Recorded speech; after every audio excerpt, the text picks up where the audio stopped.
Margrethe II n'est plus reine de Danemark. Ce dimanche 14 janvier, la souveraine a abdiqué après 52 ans de règne au profit de son fils Frédéric, désormais appelé Frédéric X. Revivez cette journée historique. C'est une journée historique qui vient de vivre le Danemark.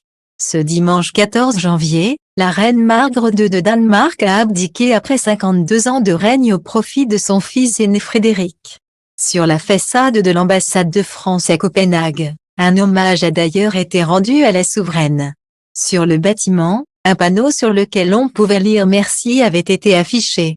Malgré le froid, la foule a commencé à se regrouper très tôt devant le palais Christiansborg, siège du Parlement danois, du ministère d'État et de la Cour suprême. Aux alentours de 13h30, le régiment des hussards de la garde est arrivé sur les lieux. 10 minutes plus tard, le prince Frédéric a ensuite quitté le château d'Amalienborg pour Christiansborg, pour la passation de pouvoir. Il était accompagné de sa femme, la princesse Mary et de son fils aîné, le prince Christian. Ils étaient suivis par la reine Margrethe qui a fait le trajet en carrosse, escortée par le régiment des hussards de la garde. À bord, la souveraine a salué la foule qui l'acclamait et l'applaudissait à son passage. Après une courte procession, le cortège est arrivé à 14h15. Sur place, Margrethe II a signé, tout sourire, l'acte d'abdication aux côtés de son fils Frédéric et de son petit-fils Christian, lors d'un conseil d'État exceptionnel. Elle a ensuite regagné le palais d'Amalienborg en voiture, toujours sous les acclamations de la foule. Certains habitants arboraient même une couronne en papier ou en plastique en hommage à leur ancienne reine.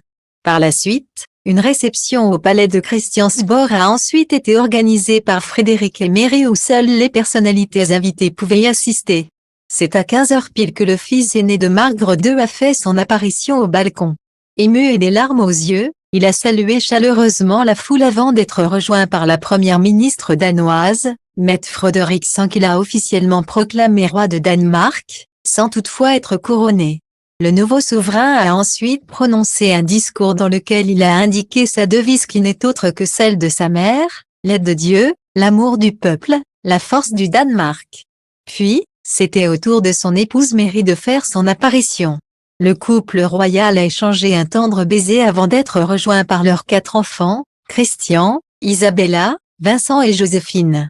Après avoir été acclamés par le peuple danois, les nouveaux souverains sont retournés dans leur résidence en carrosse, escortés par régiment de hussards à cheval. Sur le chemin, ils ont continué à saluer avec ferveur la foule.